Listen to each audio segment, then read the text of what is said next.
श्रीराम. आपल्या सर्वांच्या हृदयस्थ वसणाऱ्या आत्मारामास साष्टांग प्रणिपात करून गोस्वामी तुलसीदास रचित श्री रामचरितमानस या ग्रंथातील जो तृतीय सोपान अरण्यकांड याचं आपण चिंतन करत आहोत. सज्जनहो, हे आपलाच कथा चिंतन क्रमांक 793. प्रभू रामचंद्र माता शबरीच्या आश्रमामधून पुढे निघालेलं कथानक आपण कालच्या कथा विभागामध्ये अभ्यासावयास सुरुवात केली आहे. सीतेच्या विरहामुळं अत्यंत शोकाकुल अशी प्रभू रामचंद्रांची बाह्य अवस्था होती. लक्ष्मणाशी अत्यंत सुंदर संवाद करत प्रभू रामचंद्र या वनामधून सीतेचा शोध करत करत पुढे निघालेले आहेत. या प्रकृतीमध्ये असलेल्या वेगवेगळ्या पशु पक्ष्यांच्या या जोड्या पाहून प्रभू रामचंद्र लक्ष्मणाला सांगतायत की हे सर्व पशु पक्षी आज माझी निंदा करत आहेत रे लक्ष्मणा.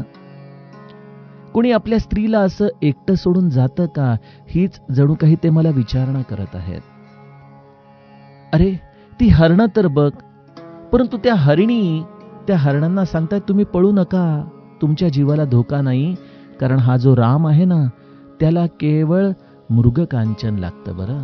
तो सोन्याच्या हरणाच्या मागे धावतो. भक्तिरूपी सीतेला सोडून या लौकिक रूपी सोन्याच्या मागे धावल्यानंतर प्रत्यक्ष प्रकृती देखील आपल्याला आरसा दाखवावी अशा या गोस्वामीजींच्या चौपाया. प्रभू रामचंद्र या सर्वांचं केवळ हे लीला नाट्य आपल्याला का दाखवत आहेत? कारण या निबिड अरण्यामध्ये प्रत्येकाच्या अंतरंगामध्ये हे असेच काम, क्रोध आणि लोभरूपी शत्रू दडून बसलेले असतात. आणि अनेकदा या निबिड अरण्यामध्ये प्रवेश न करताच, या असलेल्या विकारांवरती विजय न मिळवताच आम्ही आपल्याला पूर्णत्व प्राप्त झाल्याची कुठली तरी खोटी अशी भूमिका, अशी उपाधी घेऊ शकतो. आणि त्यामुळं साधनेच्या अत्यंत गुह्यतम अशा टप्प्यामध्ये या वनाचं चिंतन, या वनामध्ये असलेल्या या विकारांचं स्वरूप प्रभू रामचंद्र केवळ एक मनुष्य लीलेच्या आधाराने आम्हाला दाखवत आहेत. त्यातील आज या कामदेवाचं सैन्य आणि तत्पश्चात क्रोध आणि लोभ याचं रूप आम्हाला प्रभू रामचंद्र सांगणार आहेत. गोस्वामीजी गाऊ लागतात. बिटप बिसाल लता अरुझानी, बिभिद बितान दिये जनुतानी, कदलिताल बर धुजा पताका, देखीन मोह धीर मन जाका, विविध भांती फूले तरुणाना, जनुबानैत बने बहुबाना, कहूँ कहूँ सुंदर बिटप सुहाए, जनु भट बिलग बिलग होई छाए, कूजत पीक मानहु गजमाते, ढेक महोख ऊंट बिसराते, मोर चकोर कीर बरबाजी, पारावत मराल सबताजी, तितिर लावक पदचर जूथा, बरनी न जाई मनोज बरूथा, रथगिरी सीला दुंदुभी झरना, चातक बंदी गुन गनबरना, मधुकर मुखर भेरी सहनाई, त्रिभिद बयारी बसी ठियाई, चतुरंगिनी सेन संगलीन्हे, बिचरत सबहि चुनौती दीन्हे।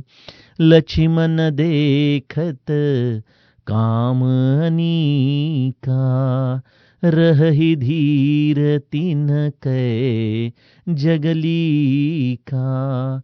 एहि के एक परम बल नारी, तेहि ते उबर सुभट सोई भारी। तात तिनी अति प्रबल खल, काम क्रोध अरु लोभ। मुनि विज्ञान धाम मन, करहि निमिष महु क्षोभ। लोभ के इच्छा दंभ भल, काम के केवल नारी।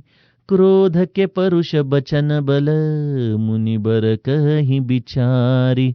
सियावर रामचंद्र प्रिय हो।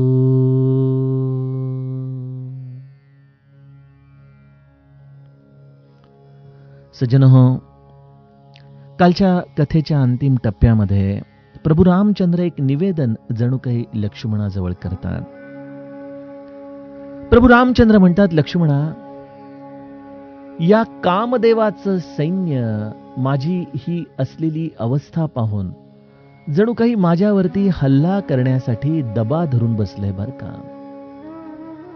परंतु केवळ तू माझ्या समवेत आहेस.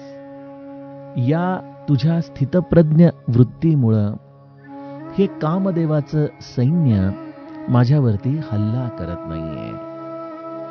बिरह बिकल बलहीन मोही, जानिसी निपट केल. असा आम्ही बलहीन झालेलो आहे, व्याकुळ झालेलो आहे. एकटा समजून हा कामदेव माझ्यावरती हल्ला करू इच्छित आहे. बघा सज्जनो, आपल्याकडे एक म्हण आहे की जशी दृष्टी तशी सृष्टी. प्रभू रामचंद्रांचा सीताजींच्या बरोबर या लीला नाट्यामध्ये विरह झालेला आहे. परंतु लक्ष्मणाने तर प्रभू रामचंद्र आणि सीताजींच्या सेवेसाठी आपल्या पत्नीचं भेट देखील न घेता केवळ आईचा आशीर्वाद घेऊन तो प्रभू रामचंद्र आणि सीताजींच्या समवेत वनामध्ये आलेला आहे. एक विलक्षण वैराग्य धारण केलेला हा लक्ष्मण. मी आपणास ती कथा नेहमी सांगतोच की जिथं प्रभू रामचंद्रच उर्मिलेला विचारतात की लक्ष्मणासाठी मी काय करू, तर उर्मिला प्रभू रामचंद्रांना म्हणते की त्यांना 14 वर्ष माझी आठवण देखील येऊ देऊ नका, हाच मला आशीर्वाद द्या. म्हणजे हा असा वैराग्यशील लक्ष्मण. त्यामुळे त्याची समस्त दृष्टी ही केवळ प्रभू रामचंद्र आणि सीताजींची सेवा या पलीकडं या सृष्टीमध्ये जातच नव्हती. प्रभू रामचंद्राजींनी सीताजींना या अग्नी रूपामध्ये ठेवले आणि या गुणमाया रूपी सीतेचा ते शोध घेत आहेत.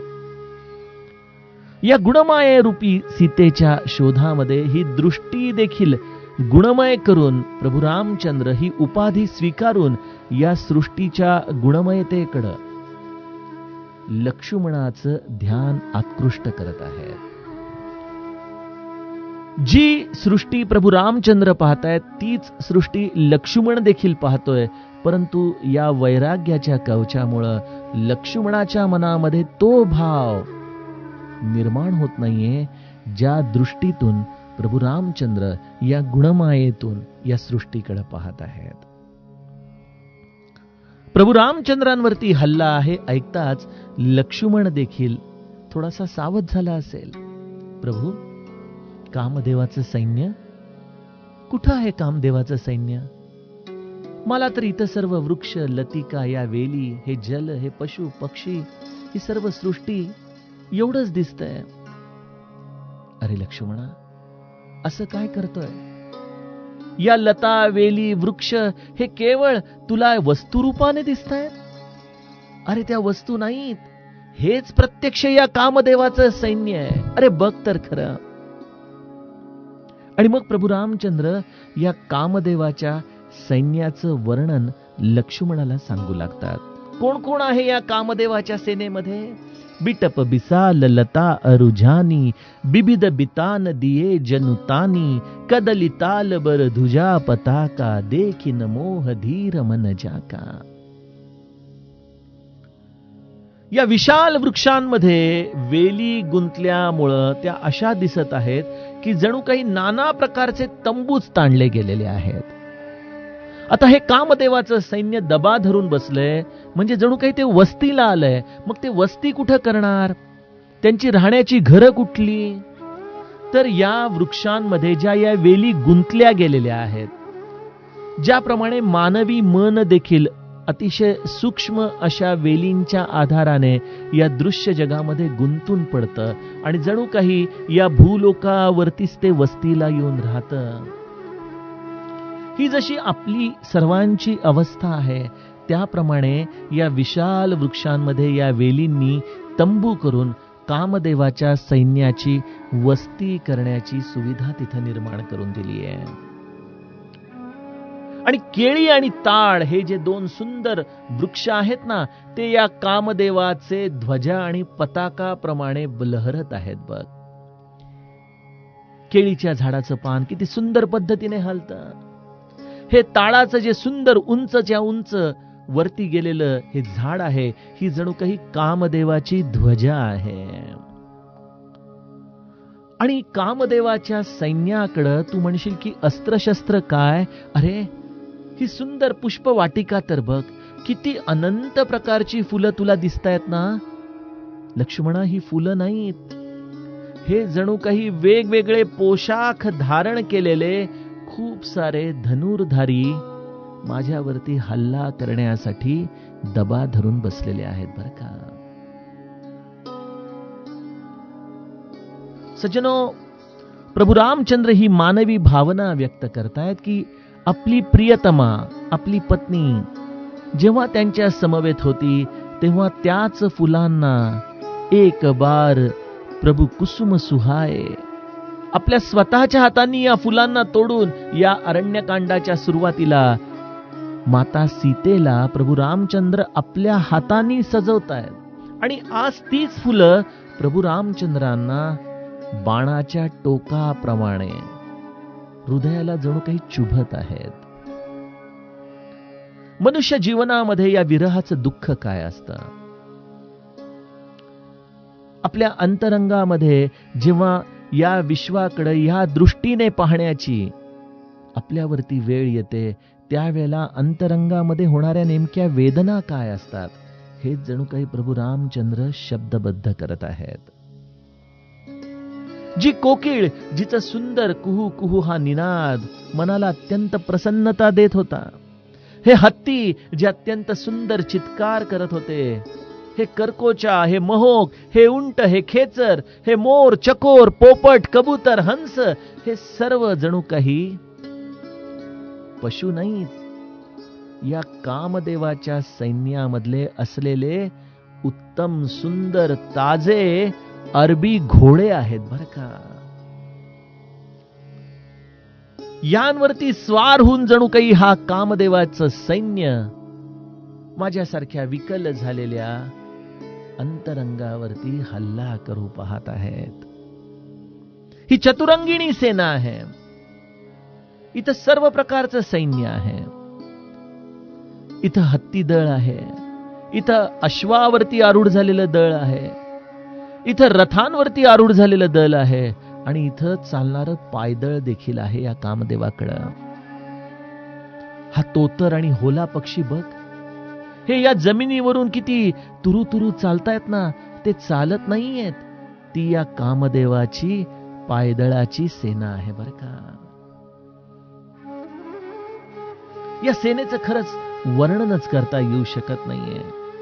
बघ, तू म्हणशील की रथ कुठं आहे, तर या पर्वतांवरती बघ, या ज्या शिळा आहेत ना मोठ्या मोठ्या, हे सर्व काही या कामदेवाचे रथ आहेत. या जलाचे धबधबे जे पडतायत, त्यातून जो एक सुंदर निनाद निर्माण होतोय, तो निनाद जलाचा नाही, या कामदेवाने जणू काही युद्धाचे नगारे वाजवायला सुरुवात केलेली आहे.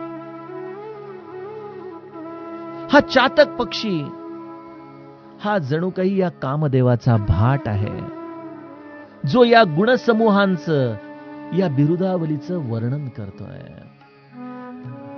हे भ्रमर, त्यांचं गुंजन तर तू ऐक. हे गुंजन भ्रमरांचं केवळ आवाज नाही, ही कामदेवाची दुंदुभी आहे, सनई आहे. आणि बघ बघ, हा त्रिविध बयारी बसीठी आई. शीतल मंद सुगंधित असा हा वायू जणू काही या दूतांचं काम करत या सर्व कामदेवाचे निरोप माझ्यापर्यंत घेऊन येतोय. अशा या चतुरांगिणी कामदेवाचं सैन्य या समस्त विश्वामध्ये या प्रकृतीने धारण केलंय आणि ते सर्व काही आज माझ्यावरती जणू हल्ला करण्यासाठी उतावीळ झालेला आहे.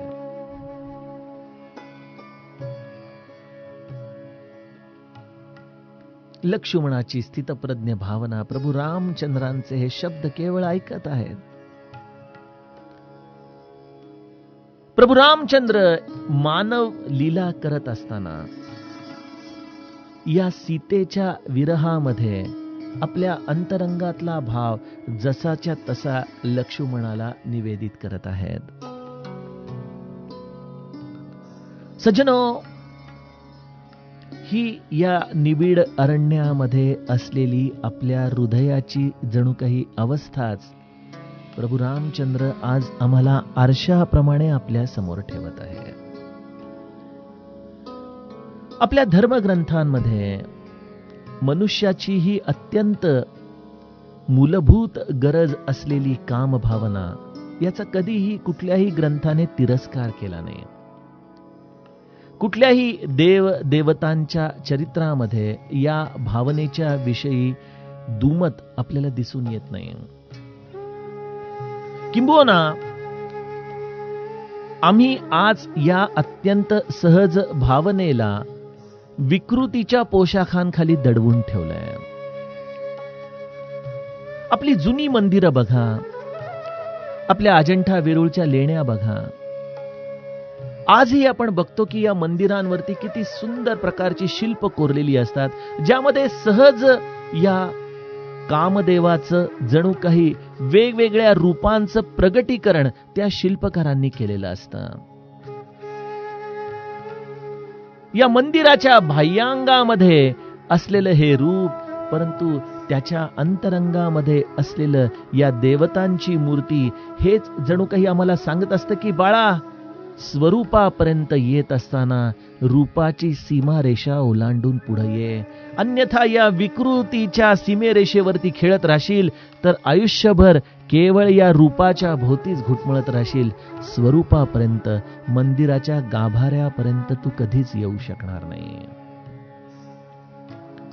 श्री महाराज देखील आपल्याला या वाक्याचं जणू काही अनुमोदन देताना म्हणतात की तरुणपणी जो मनुष्य सहज वृत्तीने राहील त्याला म्हातारपणामध्ये वेगळे कष्ट घ्यावे लागत नाहीत. न जाणे आम्हाला आमच्या संस्कारांनी म्हणा, न जाणे आम्हाला आमच्या या समाज व्यवस्थेने म्हणा की या गोष्टींच्या बद्दल मत व्यक्त करणं, या गोष्टींच्या विषयी एखादं वाचन करणं किंवा या गोष्टींच्या विषयीचं एखादं शिल्प किंवा चित्र काढणं, यामध्ये मनुष्याच्या स्वभावामधली विकृतीच तो दाखवत आहे, अशी जणू काही एक पूर्वग्रह दूषित भूमिका या समाजामध्ये झालेली आहे. आणि त्यामुळे या सगळ्या गोष्टी राजरोसपणे सर्वच जण करतात, परंतु याची वाच्यता करणं म्हणजे जणू काही फार मोठा अपराध केल्याची भूमिका या समाजामध्ये दिसतं. परंतु खरं तर बघायला जावं तर ही परंपरा किती पावन आहे, पवित्र आहे, जिला मंदिराच्या कळसांवरती देखील आपल्या संस्कृतीने स्थान दिलं. या सहज भावनेचा कधीच आपल्या संस्कृतीने अव्हेर केला नाही, परंतु या समाज व्यवस्थेने या दंभरूपी पोशाखाच्या खाली या भावनेमध्ये विकृती मिसळून टाकली. बघा, प्रभू रामचंद्र आम्हाला या सहजतेने ही भावना सांगत आहेत, कारण ती भावना तेवढ्याच सहजतेने या जीवनामध्ये जगणं अभिप्रेत आहे. रामकृष्ण परमहंस म्हणायचे की तेच शरीर, तोच विष्ठेचा गोळा, ते स्त्री आणि तेच पुरुष, केवळ मनुष्याच्या अंतरंगातली विकृती यांच्यामध्ये एक अत्यंत विचित्र आकर्षण निर्माण करून टाकते. परंतु ज्याला या प्रभू रामचंद्रांच्या संवादातली सहजता कळेल, ज्याला महादेवावरती कामदेव हल्ला करण्यासाठी आला आणि त्यावेळेला गोस्वामी तुलसीदासांनी समस्त चराचराची काय अवस्था झाली होती याचं जे वर्णन करताना एक स्वाभाविक पावित्र्याने मन भरून जाईल. समजावं सज्जनो, आपण योग्य दिशेने प्रवास करत आहोत.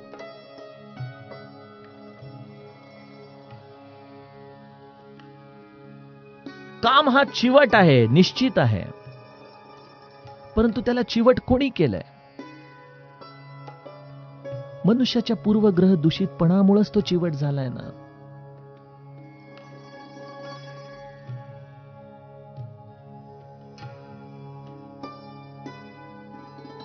बघा, संस्कार आणि परंपरा यांच्या रूढीमध्ये या भावनांची अशी काही मुस्कटदाबी झाली आहे की त्यामुळं या सगळ्यांमधून केवळ एक विकृतीच निर्माण होत गेली या समाज व्यवस्थेमध्ये.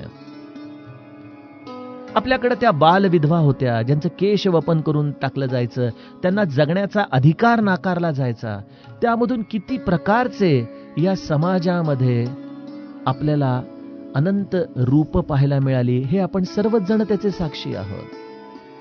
आजच्या काळामध्ये देखील अनेक मठांमध्ये चालत असलेल्या या विकृतीच्या भावनांच्याकडे जेव्हा आपण पाहतो तेव्हा आपल्याला किळस येते, उबग येते, कारण की त्या सगळ्या भावनांमध्ये जो आपल्या स्वाभाविकतेला लपवण्याचा दंभ या लोकांनी मांडलेला आहे, त्यामधूनच ही विकृती जन्माला येते.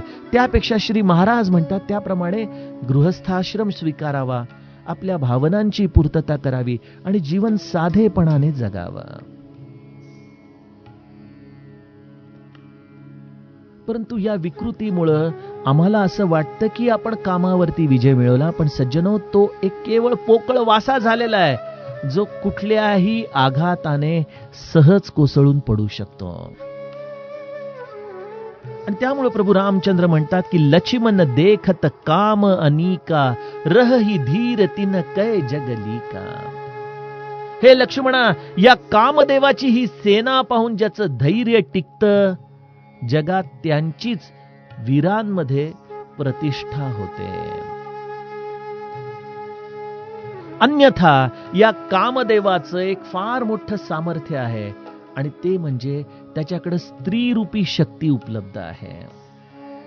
आणि या स्त्रीरूपी शक्तीने कदाचित रणांगणामध्ये मर्दुमुखी गाजवलेले अनेक योद्धे या इतिहासामध्ये असतील, परंतु त्यांची स्त्री सेनेपुढे झालेली ससे होलपट या इतिहासामध्ये वारंवार नोंदली गेलीच आहे ना. या कामविकारावरती आम्हाला केवळ हा विकार निर्माण झाल्यामुळं त्याच्यापुढे हतबल व्हावं लागतं. जर ती एक स्वाभाविक सहज भावना या रूपाने जर आम्ही जगू शकलो तर ते सैन्य असूनही ज्याप्रमाणे लक्ष्मणाला दिसलं नाही, तशी मनाची अवस्था, तशी मनाची निर्मळता त्या जीवासाठी होऊ शकते. बघा, म्हटलं तर विश्व कामरूप आहे आणि म्हटलं तर या वैराग्याच्या दृष्टीतून ही सर्व प्रकृती ही जणू काही या भगवंताच्या सेवेसाठी आहे. हाच दृष्टीमधला भेद जणू काही प्रभू रामचंद्र आम्हाला या निबिड अरण्यात आमच्यासारख्या साधकांचा जर चुकून माकून प्रवेश झाला तर जीवनामध्ये कशा पद्धतीने आपण त्यांना सामोरं जावं, ती सहजता जणू काही आम्हाला शिकवत आहे. आता तरी आपली शिक्षण पद्धती हळूहळू या सर्व गोष्टींची वाच्यता करू लागली. मुलांशी या गोष्टी मोकळेपणाने बोलण्याची एक मुभा या शाळांमध्ये उपलब्ध झाली.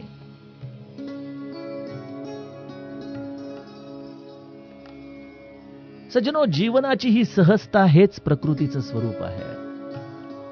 महादेवाच्या आणि कामदेवाच्या या युद्धामध्ये ज्या पद्धतीने या प्रकृतीची सहजता गोस्वामीजींनी रेखाटली आहे, त्याचा जर मनुष्याने लहानपणी अभ्यास केला, आणि जर त्याला यामध्ये असलेलं हे अत्यंत सहज सुंदर अशा अवस्थेचं आपल्या जीवनामध्ये कुठंतरी खूणगाठ बांधून जगण्याचं सामर्थ्य मिळालं तर अशी व्यक्ती कधीही या विकाररूपी सेनेसमोर गुडघे टेकणार नाही. बघा,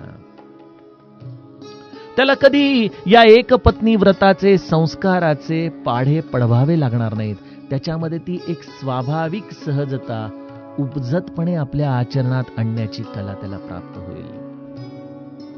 दुसरी गोष्ट की जर हा कामदेव एवढ्या मोठ्या प्रमाणामध्ये प्रभू रामचंद्रांच्या समोर उभा ठाकलाय तरी देखील त्याच्यावरती हल्ला का होत नाहीये?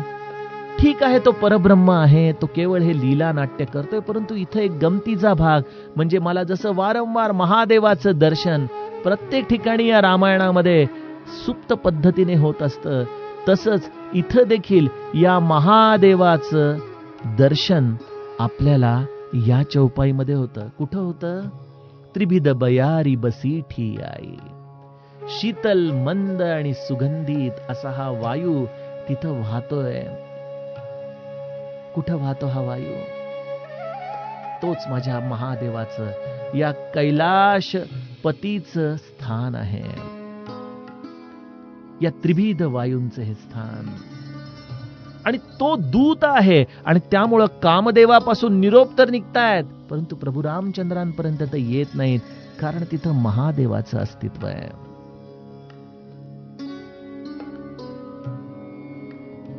बघा, मी गमतीने ती गोष्ट आपल्याला तेव्हा सांगितली होती की जेव्हा प्रभू रामचंद्र आणि सीताजींचा विवाह झाला त्यावेळेला कामदेव हा वेश पालटून बदलून प्रभू रामचंद्रांचा घोडा या रूपाने त्या विवाहामध्ये उपस्थित होता, आणि महादेव देखील तिथं होते.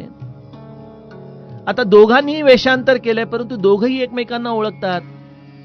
परंतु आता महादेवाच्या समोर कामदेव उभा राहू शकत नाही, हे तर सत्य आहे. परंतु त्या दिवशी मात्र कामदेव प्रभू रामचंद्र जेव्हा त्यांच्यावरती आरूढ झाले तेव्हा महादेवांकडे अगदी मस्तीने पाहत होते की महादेवा आता दाखव ना जाळून मला, आता दाखव.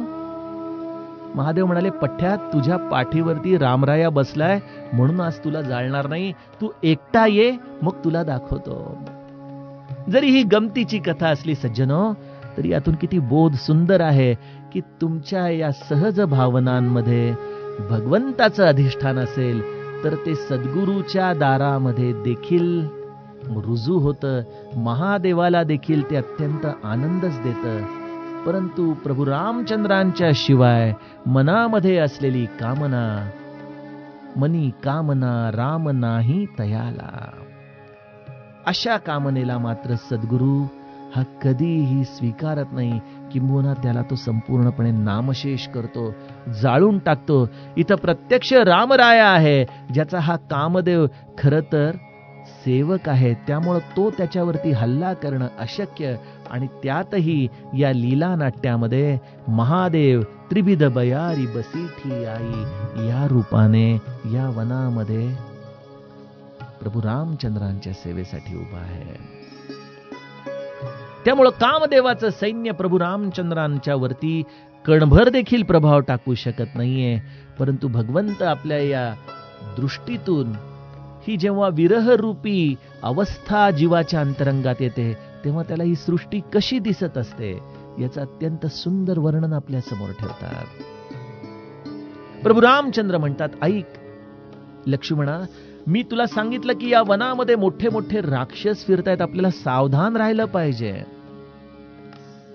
अध्यात्माच्या भूमिकेमधून प्रभू रामचंद्र सांगतायत की बाळांनो ऐका, जो साधनेच्या या टप्प्यावरती अशा निबिड अरण्यामध्ये जाईल त्याला कुठलं बळ हवं, कुठलं त्याच्याकडे सामर्थ्य हवं, कुठल्या प्रकारचे राक्षस त्याच्यावरती हल्ला करतात? 3 प्रकारचे राक्षस. तात तीनी अति प्रबल खल, काम क्रोध अरु लोभ. काम, क्रोध आणि लोभ हा आहे आजोबा, वडील आणि मुलगा यांचं नातं. ही राक्षसी सेना आहे. मुळात काम आहे तो आजोबा आहे, तो सगळ्यात सनातन म्हणता येईल अशी मनुष्याची अवस्था आहे.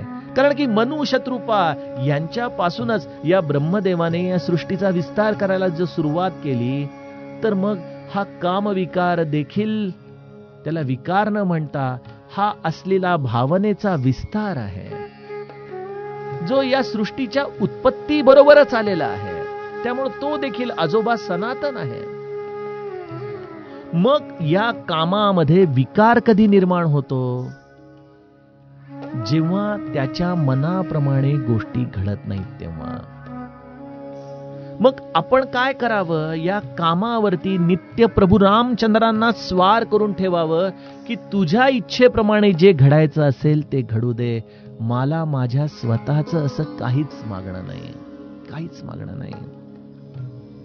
आणि मग या जीवनामध्ये असलेल्या या कामविकारांमध्ये क्रोधाची संतती ही कधी निर्माण होत नाही. क्रोध कधी निर्माण होतो? जेव्हा कामाला कोणीतरी नाही हा शब्द ऐकवतं, आणि नाही या शब्दामध्ये या क्रोधाची उत्पत्ती आहे. कामातून क्रोध निर्माण होतो, आणि या क्रोधाच्या आधाराने मनुष्याच्या जीवनामध्ये येतो तो लोभ. आणि त्यामुळं प्रभू रामचंद्र म्हणतात की असा काम, त्याच्या पाठोपाठ क्रोध, आणि त्याच्या पाठोपाठ लोभ. आणि त्यामुळं काम या मूळ असलेल्या आपल्या DNA वरती आपल्याला काम केलं पाहिजे. जर तिथं तुम्ही त्याला विकारामध्ये परावर्तित होण्यापासून वाचवलं, तर तुमची माझ्यापर्यंत येण्याची, या मंदिराच्या गाभाऱ्यापर्यंत येण्याची भूमिका तयार होऊ शकते. अन्यथा तुम्ही या आवारातल्या रूपांमध्येच घुटमळत राहाल. आणि अशा आवारांमध्ये घुटमळताना मुनी विज्ञान धाम मन करही निमिष महु छो. विज्ञान धाम असणाऱ्या मुनींच्या मनासही क्षणभरामध्ये त्या क्षुब्ध करून टाकतात. बघा, विश्वामित्र देखील ज्या त्वेषाने, ज्या ईर्षेने साधनेसाठी बसले होते, त्या स्वर्गाची आवृत्ती निर्माण करण्यासाठी शेवटी या मेनकेचाच आधार तिथं त्यांना घ्यावा लागला ना. त्यामुळे विज्ञान धाम असलेल्या मुनींच्या मनाला देखील क्षुब्ध करून टाकणारा असा हा काम विकार घडतो.